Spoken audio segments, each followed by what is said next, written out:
যেভাবেই হোক আব্বা জিনিসটা জানতে পেরেছেন। জানতে পারার পরে যতটুকু আমার মনে পড়ে, উনি কানটা এইভাবে ধরে টেনে আমাকে নিয়ে গেলেন।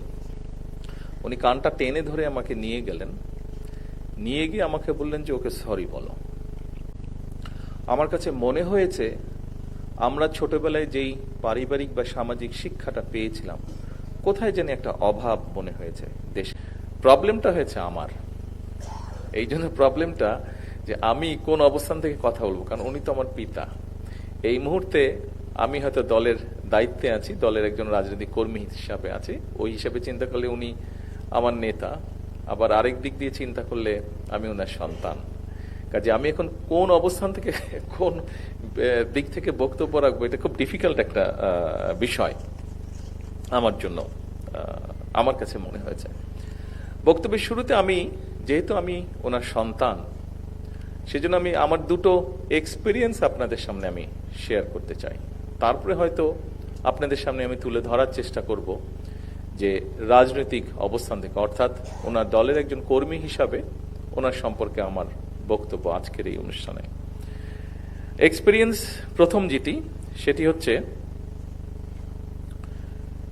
এই ঘটনাটি খুব সম্ভব 75-76 দিকে হবে ঘটনাটি। স্বাভাবিক, সকলের বাসার বিভিন্ন কাজে সহযোগিতা করার জন্য মানুষজন থাকে। আমাদের বাসায়ও মানুষজন ছিল বাসার কাজে, হাউসকিপিং সহ বিভিন্ন কাজে সহযোগিতা করার জন্য।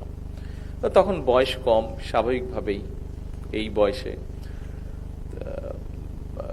12-13 বছর বয়সের একজন ছেলের কিরকম তখন সে মানুষে থাকতে পারে, এটা আপনার ধারণা। দুষ্টু প্রকৃতির ছেলে, যা ইচ্ছা হচ্ছে তাই করার চেষ্টা করছে, যা ইচ্ছা হচ্ছে তাই বলার চেষ্টা করছে। এবং স্বাধীনতার পর এখন যেরকম আনফর্চুনেটলি দেখা যায় যে সোশ্যাল মিডিয়াতে বুলিং হয়, তো স্বাধীনতার পর আমরা তখন ছোট, বিভিন্ন পাকিস্তানের মাত্র গিয়েছি, পাকিস্তানি বেশ কিছু শব্দ যেগুলো দিয়ে মানুষকে বুলিং করা যায়, এরকম শব্দগুলো আমরাও শিখেছি তখন স্কুল থেকে, এরকম শব্দ।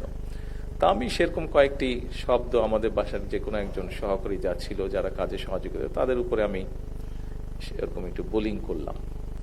যেভাবেই হোক আব্বা জিনিসটা জানতে পেরেছেন। জানতে পারার পরে যতটুকু আমার মনে পড়ে, উনি কানটা এইভাবে ধরে টেনে আমাকে নিয়ে গেলেন। উনি যখন জানলেন ব্যাপারটা, ওরা যেখানে সাধারণত বসতো, কাজের ফাঁকে ফাঁকে যেখানে রেস্ট করতো, ওখানে ওই লোকটা বসা ছিল। উনি কানটা টেনে ধরে আমাকে নিয়ে গেলেন, নিয়ে গিয়ে আমাকে বললেন যে ওকে সরি বলো। উনি আমাকে বাধ্য করলেন ওকে সরি বলার জন্য। যাই হোক, তখন মারের ভয়ে যেভাবেই হোক, শাসনের ভয়ে আমি তো সরি বলেছি। উপস্থিত নেতৃবৃন্দ, কর্মী ভাইরা, এই ঘটনাটি আপনারা যে শুনলেন, আপনাদের সামনে যেভাবে আমি তুলে ধরলাম ঘটনাটা, কানটা ধরার স্টাইলটা যেটা দেখালাম, নিশ্চয়ই আপনারা খুব মজা পেয়েছেন। বাট আমি মজা দেওয়ার জন্য আপনাদেরকে ঘটনাটা বলিনি। আমি ঘটনাটা আপনাদের সামনে উল্লেখ করেছি, এইটি আমাদের সামাজিক বা পারিবারিক শিক্ষার একটি বিষয় আছে এখানে।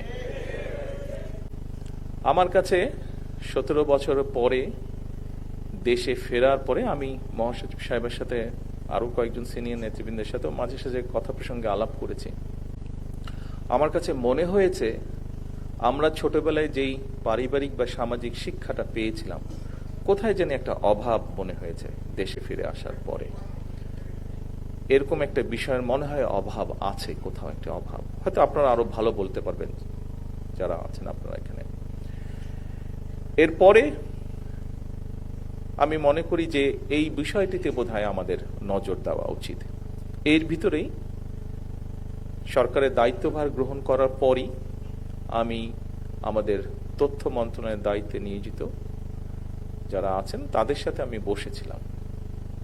আমি তাদের সাথে কান ধরার ঘটনাটি বলিনি, তবে আমার যে এক্সপিরিয়েন্সটি সেটি আমি তাদের কাছে বলেছি যে মূল্যবোধের যে একটা ঘাটতি দেখা যাচ্ছে, এই ব্যাপারে তারা এবং শিক্ষা মন্ত্রণালয় কিভাবে কাজ করতে পারে।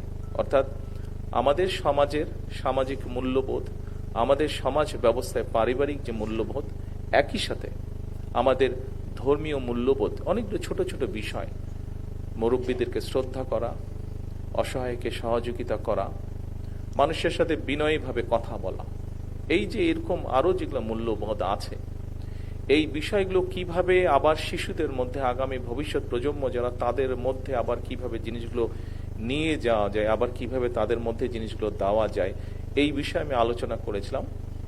এই বিষয়ে আমরা চেষ্টা করছি কাজ করতে। প্রিয় উপস্থিতিবৃন্দ, সম্মানিত সকল উপস্থিতিবৃন্দ, আমার মনে হয় এটি একটি গুরুত্বপূর্ণ বিষয় আগামী দিনের জন্য আমাদের।